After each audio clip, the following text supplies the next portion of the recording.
Continuando con el abordaje de las representaciones sociales, vamos a revisar los aportes de este enfoque al campo de la educación, un escrito de Denise Jodelet. ¿Quién es la autora? Es doctora de Estado de la Universidad de París y se desempeña como directora del Laboratorio de Psicología Social de la Escuela de Altos Estudios en Ciencias Sociales.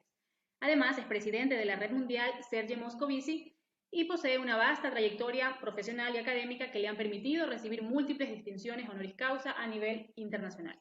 Es importante mencionar que en este artículo ella examina las relaciones entre el campo de estudio de la educación y el de las representaciones sociales con el propósito de mostrar la pertinencia de los procesos que se ponen en juego en los diferentes niveles del sistema educativo, basándose en el ejemplo de la situación francesa que ella conoce.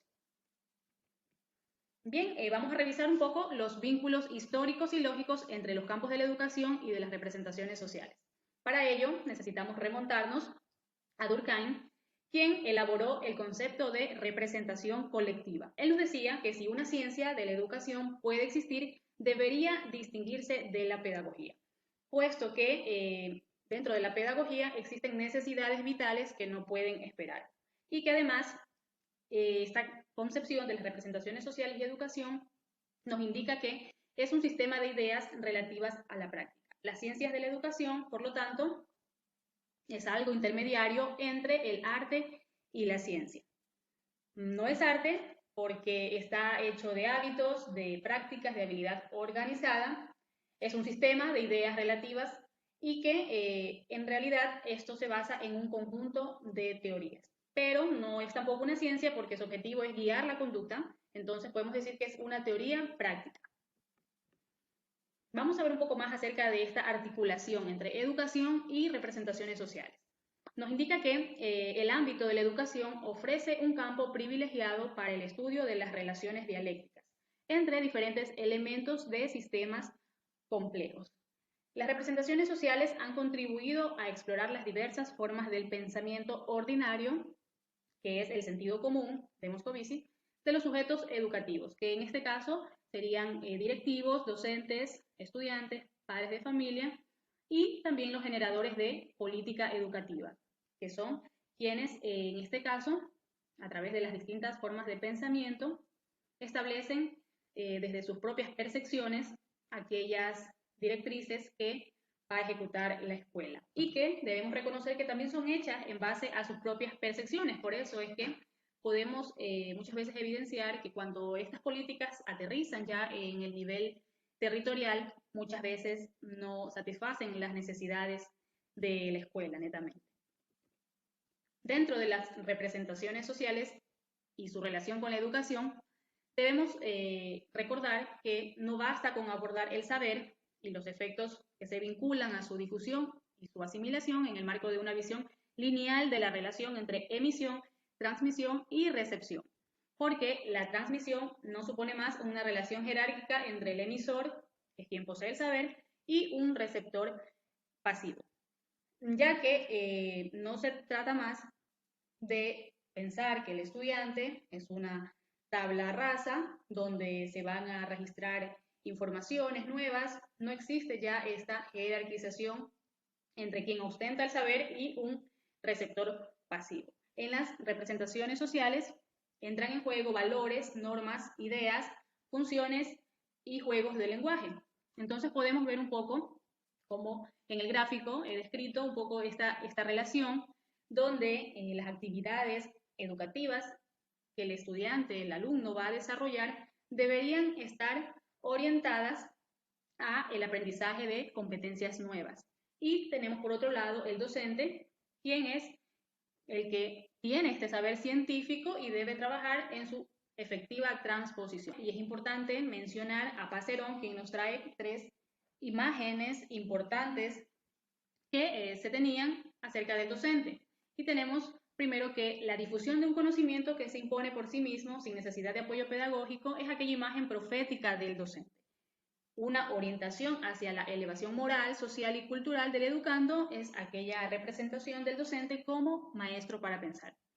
Y la imagen del docente como pedagogo didacta es aquel que realiza esa transposición de competencias especializadas de la vida cotidiana. Dentro de estos estudios es importante analizar que a través de la historia se han podido identificar a 3 niveles dentro del sistema escolar. Tenemos por un lado el nivel político, donde se definen los objetivos y modalidades de organización de la formación. Es allí donde se generan todas las políticas, todas las herramientas, que en este caso el siguiente nivel, el nivel institucional, y los agentes escolares, en este caso, que es toda la comunidad educativa, son quienes se encargan de poner en práctica dichas políticas. Y el nivel último, en este caso, serían los usuarios, donde forman parte los alumnos y padres de familia, quienes reciben aquellas pautas de formación. Bien, es importante también en este punto reconocer 3 aspectos importantes dentro de las representaciones sociales. Primero tenemos el objeto. Para una representación social se debe tener un grado de implicación con los sujetos de elaboración, que consiste en una relación histórica asociadas a su práctica. Debe haber una historia, debe haber una experiencia para poder generar aquella representación. Tenemos por otro lado el sujeto o alter, según Moscovici. Nos indica que los sujetos o grupos educativos con una organización, trayectoria histórica, comparten una visión del mundo, tienen cultura, memoria y lenguaje.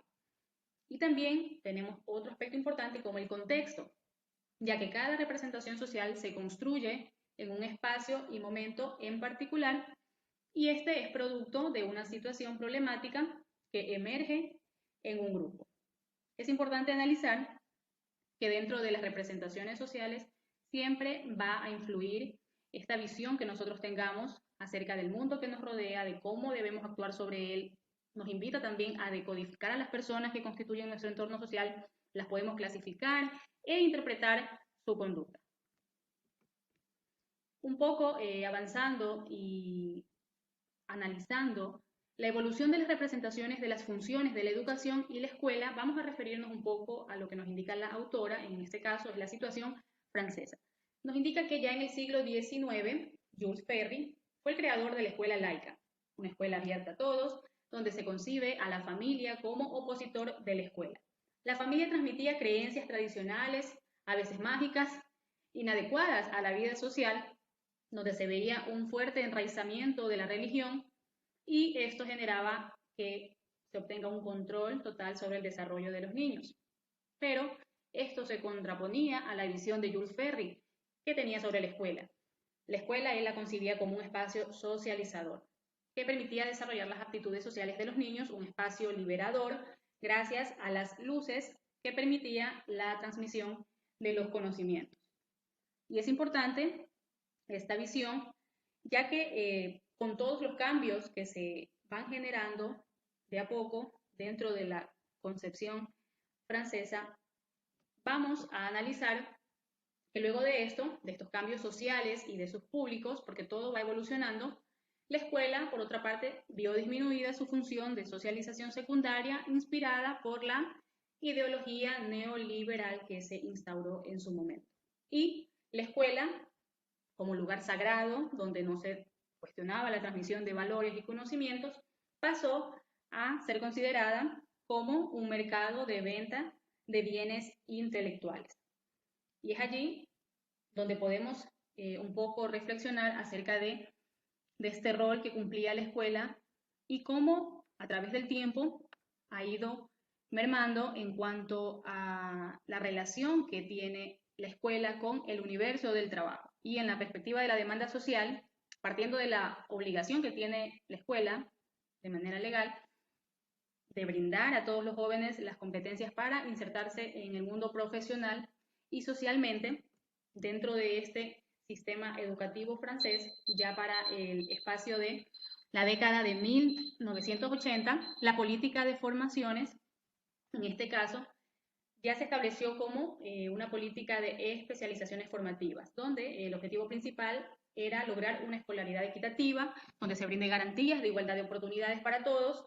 La minoría que no se titulaba podía estar en riesgo de exclusión, porque ya para ese entonces se empezó a naturalizar el fracaso escolar, ya que el éxito de una parte de los jóvenes empujaba a la otra parte fuera de ese desarrollo cultural, económico y político. También es importante revisar lo que nos indica Sirota él nos decía que cuando el alumno permanecía sumiso a la estructura familiar, estaba representado según 4 figuras en relación a la toma de conciencia que éste tenía de la desigualdad de oportunidades y la movilidad social. Tenemos por un lado la figura del heredero. Es ese estudiante que adoptaba esos modelos culturales familiares y roles propuestos por la institución escolar. Por otra parte, tenemos el estratega, quien busca optimizar lo que recibe de la escuela y elige sus opciones como mercado de bienes escolares.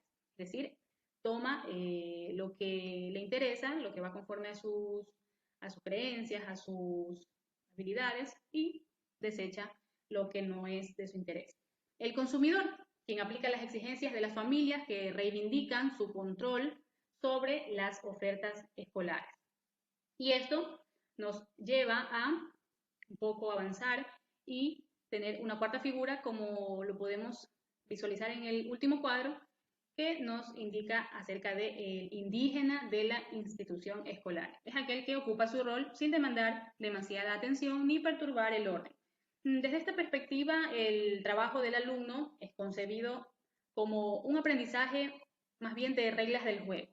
Es decir, está situado entre el conformismo y la competencia. Aquellos que están en el lado del conformismo son aquellos que no se preocupan por crecer, por aprender, y quienes están del lado de la competencia pues son quienes finalmente se diplomarán, se titularán y podrán tener mejores expectativas de la vida a futuro.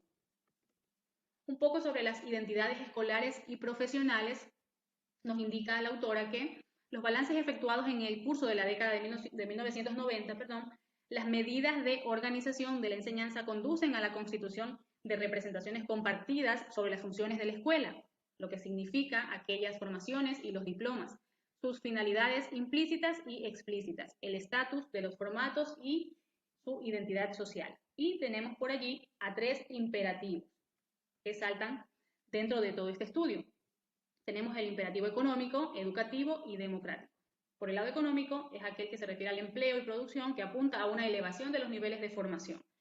En el educativo es netamente dotar de conocimiento y herramientas intelectuales para orientar a este estudiante a una elección profesional adecuada. Y en el democrático es aquel que se basa en los principios de igualdad, respeto a las diferencias, a luchar contra el fracaso escolar, que ya venía naturalizándose en la sociedad, y poder también enfrentar la exclusión social. Un poco para ir sintetizando el tema, tenemos 2 consideraciones finales que también pongo a consideración suya para que la podamos revisar. Primero, el modelo al que obedece el sistema puede ser considerado como una representación jerarquizada de saberes según un orden unidimensional, que ubica en la cima del saber científico y que hace del saber técnico la aplicación de este último. Las representaciones sociales, por otro lado, son siempre examinadas en situaciones locales, poniendo en juego las experiencias, los conocimientos y las conductas de los actores que son concretamente inscriptos y subjetivamente implicados en lugares y roles específicos, como en un espacio institucional, social y cultural más amplio. Y desde esta perspectiva, a mi criterio, las representaciones de la organización del trabajo se ven muy marcadas desde la escuela, ya que esto induce a una valorización del técnico en relación al obrero. Bien, esta ha sido mi presentación. Voy a dejarlos con la compañera Carla Puente, quien nos trae las representaciones sociales en torno a la inmigración ecuatoriana hacia España.